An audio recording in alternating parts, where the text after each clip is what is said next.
key of C minor. As always, we need to find out the key signature so we know the notes in our key. So to find the notes in a minor key, we compare it to its relative major. Remember, to find the relative major, you go up from the root of the scale 3 half steps. So the root of C minor is in the name, C, and we go up 3 half steps from C. So, starting from C, D flat, D, and E flat. So E flat major is the same thing as C minor.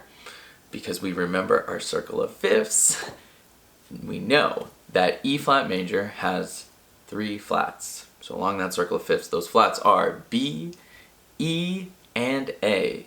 B flat, E flat, and A flat. Those are the 3 flats in the key of C minor.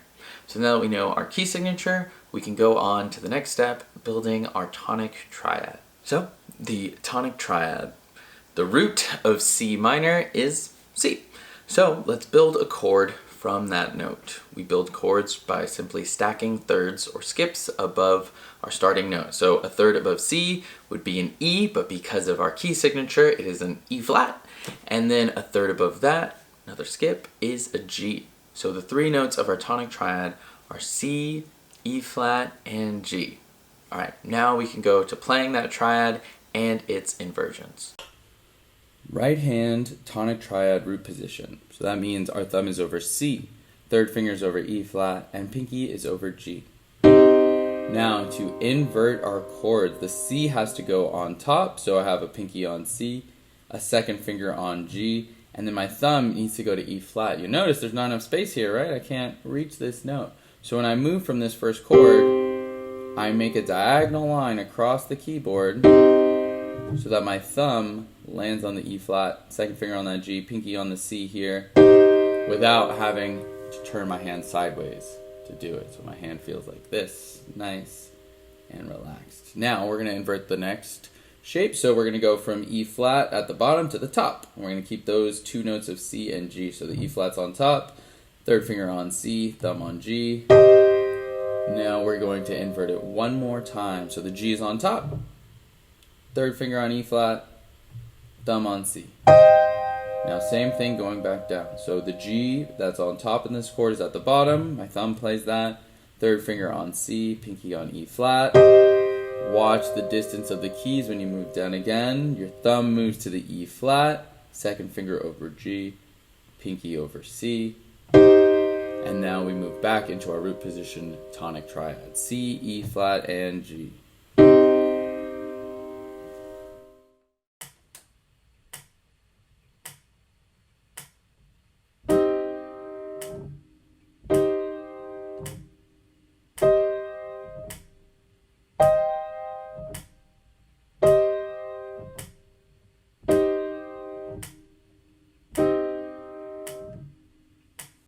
Left hand root position. So pinky over C, third finger over E flat, and thumb over G. Now I'm going to move where my chord inverts. So the C goes to the top with my thumb, third finger over G, pinky over E flat.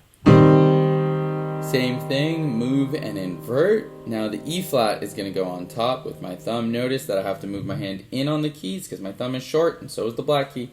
So thumb over E flat, second finger over C, pinky over G. Now we're going to move one more time into our root position at the top, C, E flat, and G. Same thing going back down. So the G that's at the top is at the bottom. My pinky plays that, second finger over C, thumb over E flat. Watch your distance, don't turn your hand sideways. We're here. Now we're going to move across the keys one more time. E flat, G, and C. 5, 3, and 1. And then root position right back to where we started the exercise. C, E flat, and G. 5, 3, and 1.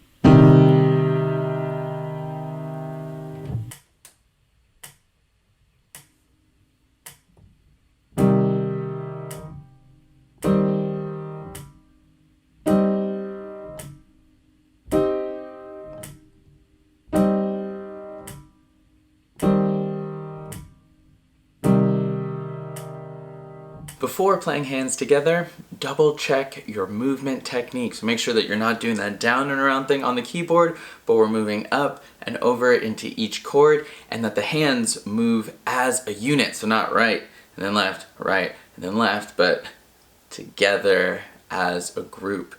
It always takes some time, so don't worry about it. You can always go back to hands separate. But if you feel like you're ready, try the next exercise, hands together.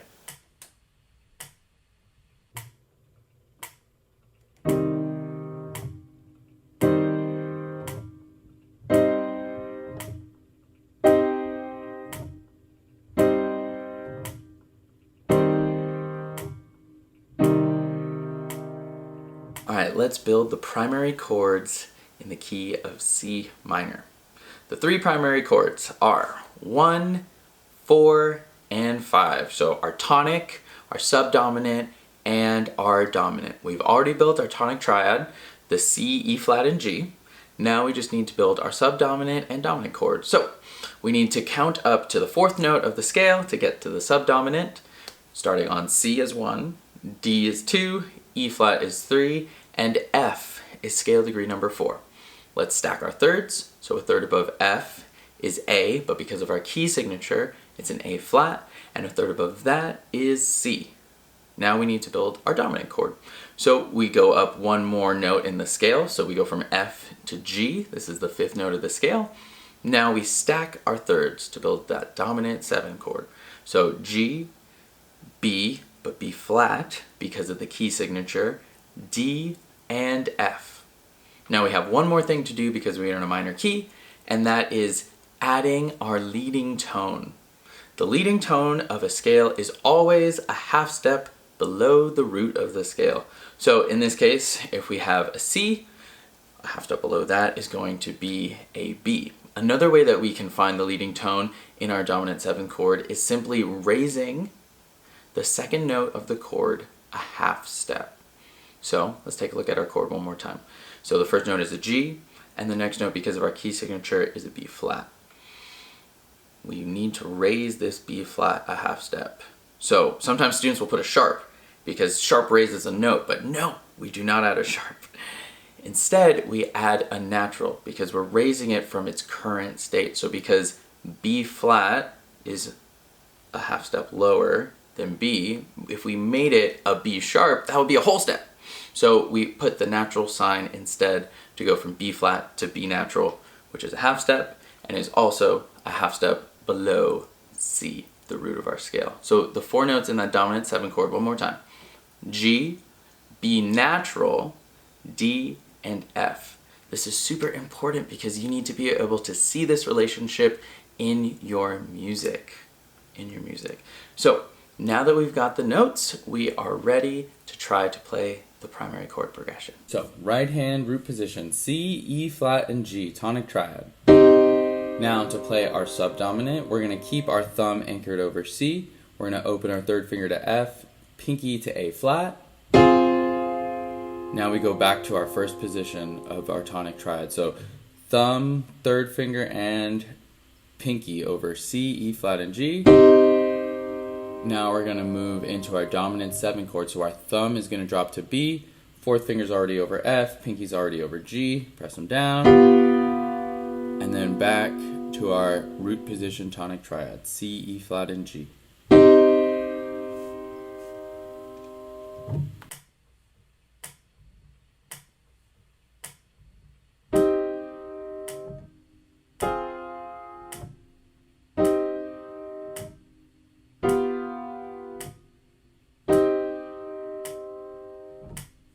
Now the left hand, root position tonic triad, C, E flat, and G, 5, 3, and 1. Now, the only thing that moves is our thumb opens up to A flat, but you're going to notice I can't reach it, so my hand actually has to move in on the keyboard. I'm here, and then it moves in.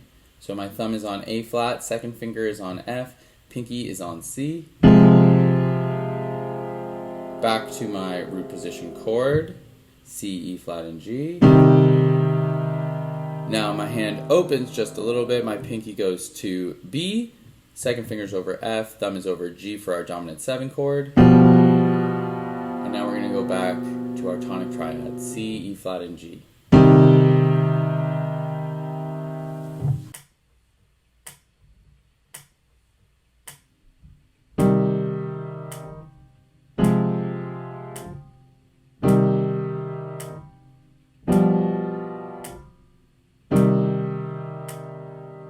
before playing hands together, make sure that your fingers stay curled and you are comfortable with the opening and closing of those hands. And we have that nice, just gentle wrist motion. Like when your wrists are relaxed, when you pick up your hands, the wrists kind of come up and down each time. So stay relaxed, keep those fingers curled, and try it hands together.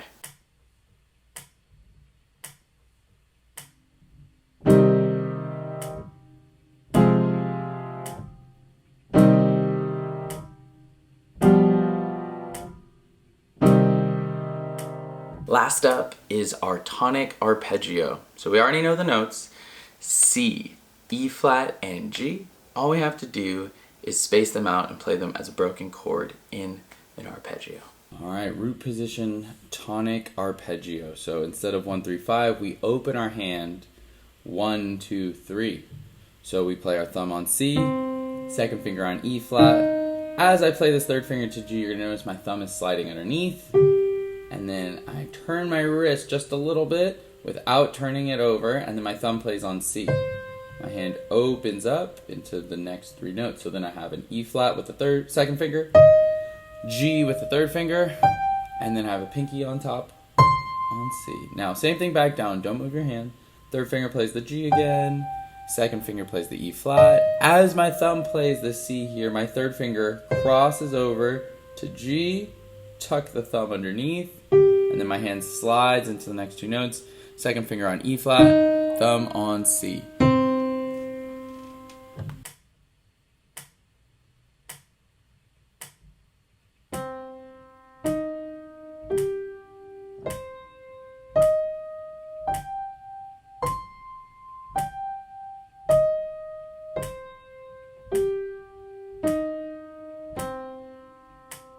Now the left hand, just like with the right hand, we're going to start in that open position. So my pinky is over C, third finger is over E flat, second finger is over G, and my thumb is over the C above. Okay, keeping our hand open, we're going to play our pinky. Third finger on the E flat, second finger on the G. As I press down the thumb on the C, my third finger crosses over to E flat, and then my next 2 notes slide into position. So I have a second finger over G, thumb over C, and then we're going right back down. Don't move. So G again with the second finger. As my third finger plays down here, you notice my thumb tucks underneath to the C, second finger to G, third finger to E flat, and pinky back on C.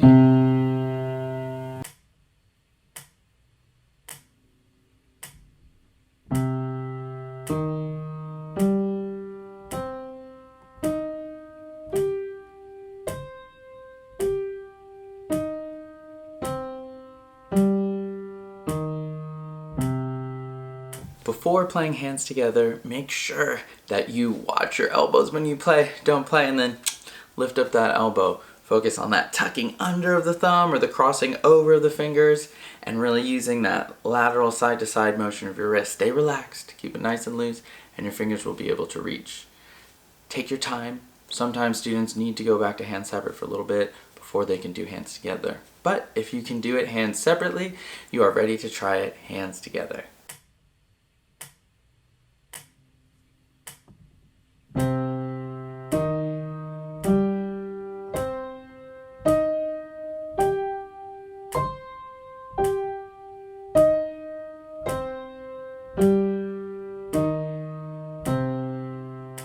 That is a wrap on the key of C minor. I really hope you learned something helpful to aid you on your piano journey.